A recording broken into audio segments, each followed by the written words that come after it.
Welcome into 5-Day Crypto. My name is Chase. I'm a level 1 CMT and full-time trader. Today we're going to look at Bitcoin. We're going to start off on the real short time frame, the 4-hour chart, because the Bollinger Bands are pinching up here. So we're going to look at what's to come potentially on this chart, and we're going to zoom out to the bigger time frame. So if you like the video, give us a thumbs up. If you want access to our private Telegram alerts group where we keep you on top of all the latest and greatest in crypto and even the stock market, consider subscribing through Patreon through our link below. Let's get right to it. So, been very quiet for the past couple of days here, but these Bollinger Bands really pinching up, signaling a bigger move is coming, right? Less volatility leads to more volatility. So, which way are we going to go? Well, let's make it super simple, right? Bollinger Bands. Put it on 2-line charts. Wherever your price is, whether, this median line, right? So if your price is above, as the mouth starts to open, keep in mind, we don't have an opening mouth yet, but I would guess in the next 24 hours, we're going to get it based on how tight these are. Wherever the price action is, above or below that purple line, when the mouth opens, right? When these lines start to diverge from each other, that's the odds of the direction you're going to go for the foreseeable future. All right, see here, we had a little bit of a fake out up, right? But as the mouth starts to open, prices below that line. And where do we keep going? Down, right? So we've been low, we've been under it, but could be just a fake out, kind of the opposite of this, right? How we kind of faked out up and then went down. Maybe we're faking down and then going up. We'll have to wait and see. Mouth isn't open yet. A lot of volatility of the past couple of candles here, but bigger move on the horizon for Bitcoin, very likely. Gaussian channel has just turned green. Price action above it.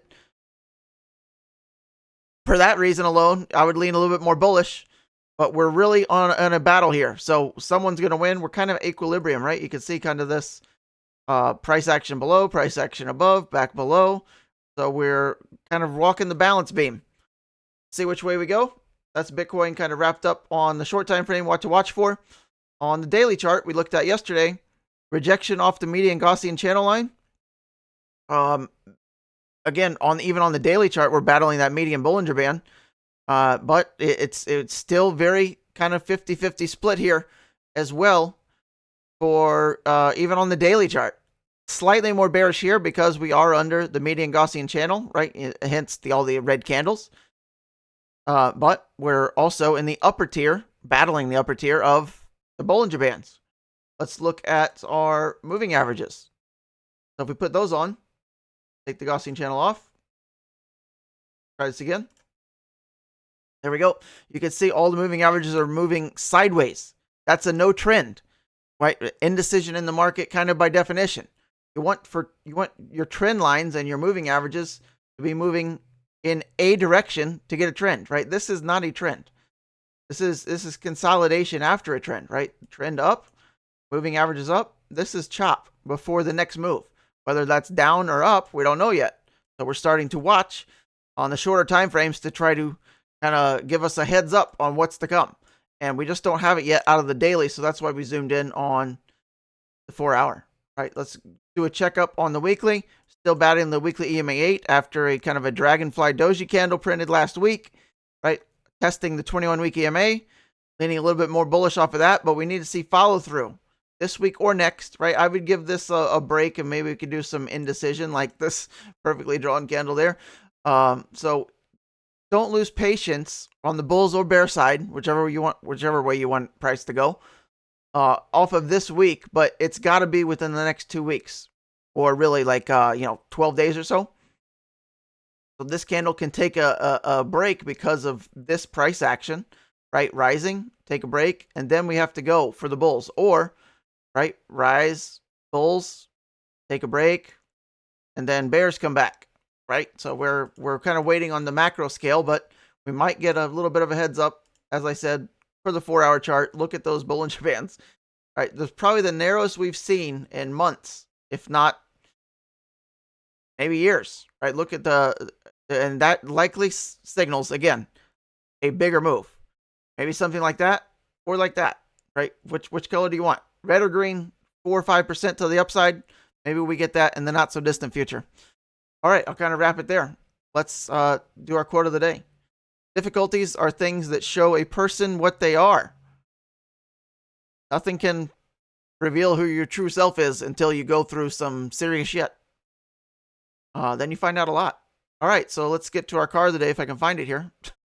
Ferrari SP3 Daytona. Probably my favorite modern Ferrari. The LaFerrari was there. I think this might be taking its place. So if you follow any kind of cars, if you're a car person, maybe you are since you're watching this far, on YouTube, there's a guy called Shmee. You've probably heard of him. If you've Shmee150, I think is his real name, or his YouTube name. He actually covered this, so you can go find his video. It was last week. One of the coolest features he showed in that video is this. They can't have pop-up headlights anymore like they used to back in the 80s and 90s. Those are illegal now. So what Ferrari did on this car is really pretty amazing. This little flap right here that covers the headlight, when they turn the headlights on, that goes back into this fender, and then the headlight's like right there. It's pretty sweet. You can go check that out if you're got time to do it. Right, there's the rear. Holy hell. Amazing looking to me. I think it's great. Looks kind of Ferrari Testarossa-esque, right? For the kind of the side, the splitters, louvers. They also made this in a Lego version, a giant one. I'm talking like 2.5 feet. I got it sitting right over here, but very fragile.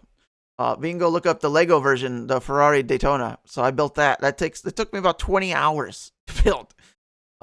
In the spare time. It's always fun. They do about one of those releases a year on Lego. I try to get all of the supercars like that. I got obviously the Lamborghinis up there. I got the Cybertruck. Not official Lego, but still took a long time. The Lamborghini in the green, at the Ferrari, but yeah, I'll just end it there. We're just talking about nothing at this point. All right, Ferrari SP3 Daytona, car of the day, Bitcoin, coin of the day, coin of the year, month, decade. Did you see the guy's commencement speech at the college? Full stadium, full of people pitching Bitcoin. I loved it. Go check it out on Twitter if you haven't seen it yet. 100,000 people, and he's talking about Bitcoin in his graduation speech. Amazing.